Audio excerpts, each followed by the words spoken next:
a lot of if you've got your Levon Bales, I think a lot of people in mock drafts that I saw this week have him at number 4. You got your Dave Johnson, your Ezekiel Elliott's, and your Antonio Browns. You've got those out there. You want to gobble those up in the first round because if you don't, somebody else will. So it's running, especially with the way that running backs score your points, especially if it's a points per reception type league, run league. I'm sorry.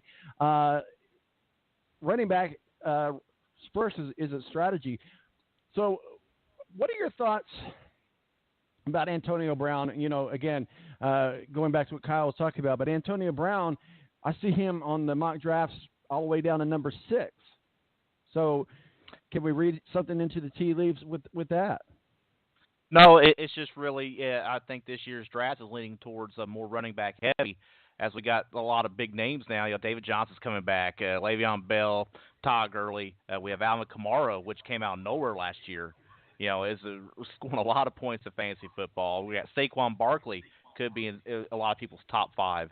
Now, you know, we're just really loaded with running backs this year, and I think that's just pushing some, you know, other top guys, you know, receivers in the quarterback position further and further down the list of when they'll get drafted, because the NFL is really loaded with great running backs this year. Do we have any elite quarterbacks? Baker Mayfield. Let's talk a little bit about Baker Mayfield. Did you happen to follow any of the Cleveland Browns preseason games? Baker Mayfield did pretty good, but it seems like he's trying to maybe not stir the pot, but he's certainly trying to prove leadership in the locker room. Baker Mayfield, 1, is he a quarterback that you want to look at early in your draft? 2, is he as good as he says he is? And 3, is he going to be what the Cleveland Browns need going into 2018? Well, I would say that Baker Mayfield probably is as good as he says he is, or maybe even better than he says he is. I do not want to draft Baker Mayfield early in the draft, but I do think he is exactly what the Cleveland Browns need, and I think the way he's trying to take leadership of that locker room speaks so much to really what his character is. You have to look at the whole story of Baker Mayfield to see where he's at right now, because we have never seen anything like Baker Mayfield before in the NFL, in football history. Baker Mayfield is a quarterback, Texas high school, Texas high school football quarterback, and didn't get recruited by any of the colleges. He walked on at Texas Tech. It didn't work out at Texas Tech, so he walked on at Oklahoma. And then as walk on at Oklahoma, he won the Heisman. Then he was the first-round draft pick, last year. We have never had a walk-on, win the Heisman, and be a first-round draft pick, a number 1 pick overall. So you have to look at the whole story of Baker Mayfield, which is amazing. And you can see it today that he is as good, and he is exactly who he says he is. He's as good as we all think he probably is, and I think he's probably even better, and I think he's going to be a great fit for the Browns. He's exactly what the Browns need.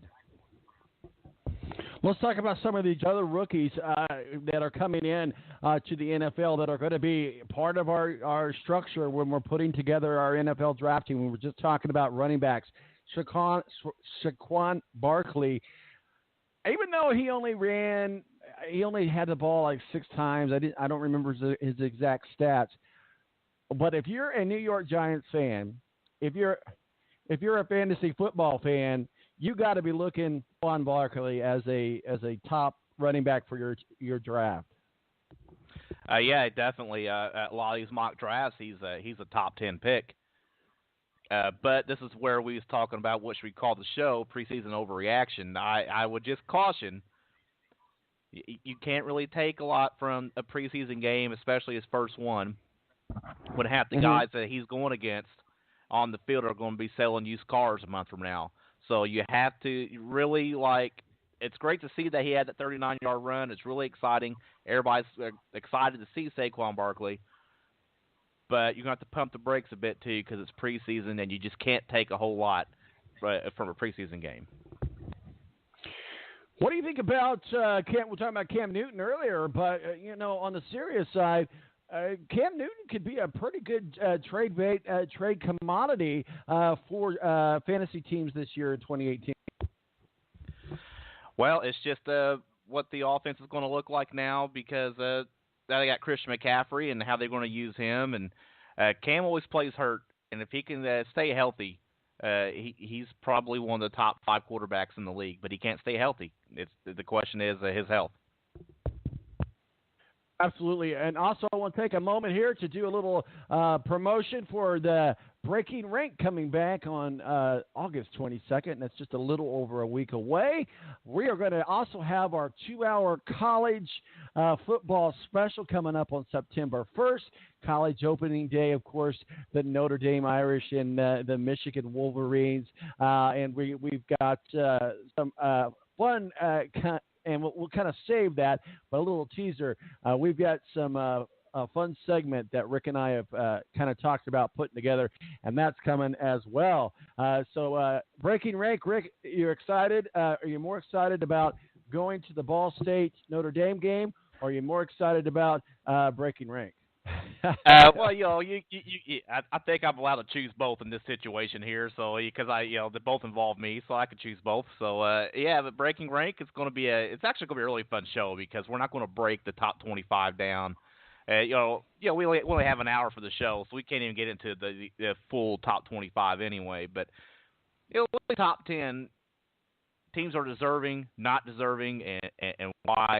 And we're just not going to break them down the old-fashioned way, like you would turn on ESPN or read an article or how they would break down each top 25 team. We're really going to – here's the reason why this team is in. All right, or this team is in the top 10, top 25, or however we want to do it, but they shouldn't be there because of this. And we're going to give reasons. We're really going to break this down. We really encourage callers to call in and get their side of things too. Well, it's going to be a lot of fun. I'm excited about it, and certainly excited about college football as well as get things rocking and rolling. So as you put together your strategy, if you will, we talked about the running back strategy. There's a lot of different strategies that people use when putting together their draft. Rick, what is and certainly you're in our league too, so I don't want you to show cards that everybody would know, but just kind of give us the basic vanilla look at when you're preparing for the draft. What are you going through? What are your thoughts pattern? How are you putting together your strategy for the draft?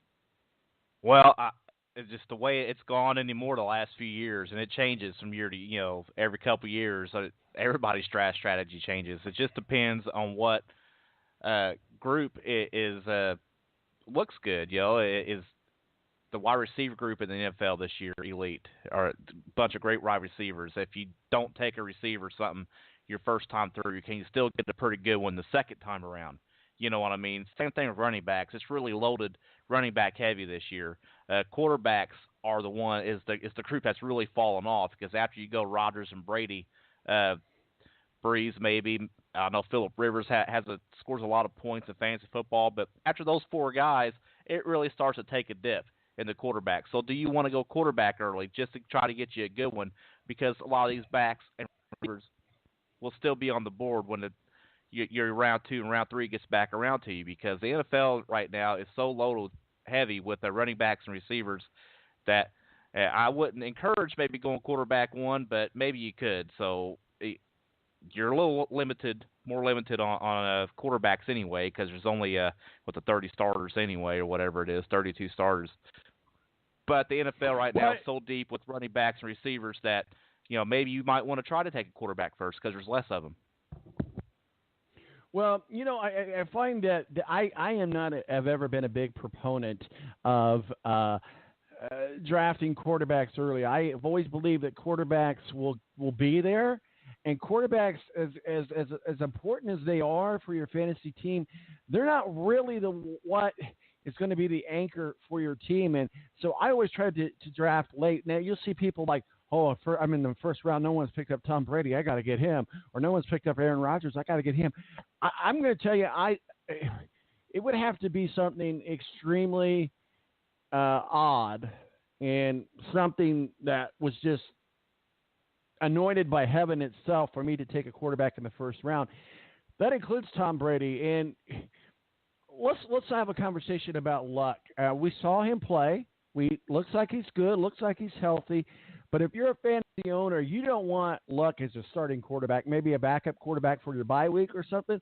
Or if you're a fantasy owner, you might not go anywhere near Luck, and he might be out there on the waiver wire, and somebody might be able to pick him up relatively cheap or relatively easy as we see how he progresses. But however, if we're to believe what Drew Brees said here on a local radio show here in town, he believes that that Andrew Luck will be the most improved player. If that's the case, maybe you want to grab him a little bit earlier than later because a lot of people are going to be staying away from him. And logic says to do that. But if you're thinking ahead later on in the season when Luck's presence could really matter to your team, that might be something to look at. Thoughts? Yeah, well, Andrew Luck's going to be one of the top 5 quarterbacks taken by everybody. So if I don't go quarterback like first or second round and third rounds when I decide to take quarterback and Andrew Luck's there, I'm taking him. I mean, that's just that's just the way it is. So let's talk about some of these I'm not going to wait till later rounds to pick a quarterback if I got somebody like Andrew Luck still there. But I guarantee you, Tom, when we're in our league and drafting on draft night and it gets to round 3, Andrew Luck will already be off the board. You're probably right. You're absolutely probably right about that. Again, I'm a big fan of in late round quarterback drafting. So some of the people that I've got on my target, how they run. Now, keep in mind, I also look at my quarterback, and I see this happen every year with different leagues. Players ultimately draft 2 quarterbacks, which you can because you want that backup quarterback. But guess what? Draft 2 quarterbacks without into the bye week. So the bye week has to go into your strategy. You don't want to draft 2 quarterbacks to have the same bye week. That's suicide.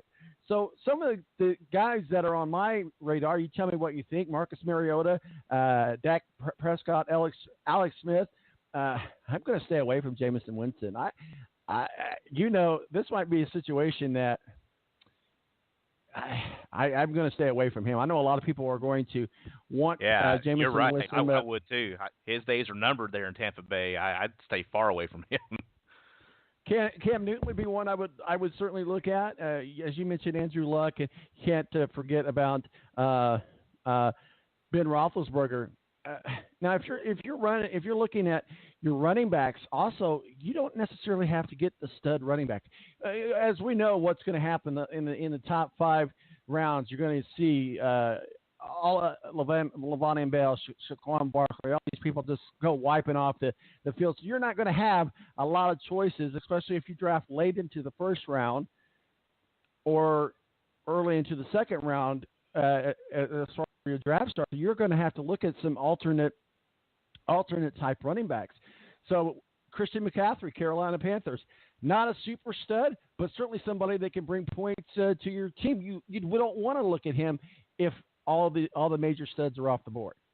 Yeah, another thing with running backs too, if you're looking to draft a running back, look at the teams that use the running back by committee thing.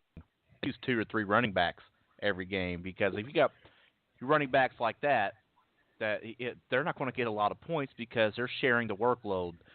So if you look at your Le'Veon Bells, your Todd Gurley's, your Alvin Kamara's, these teams, your Zeke Elliott's, those teams that use those running backs exclusively. But when you get to, like, say, the Colts with was it Marlon Mack and help me out with the other running back they use, the rookie. The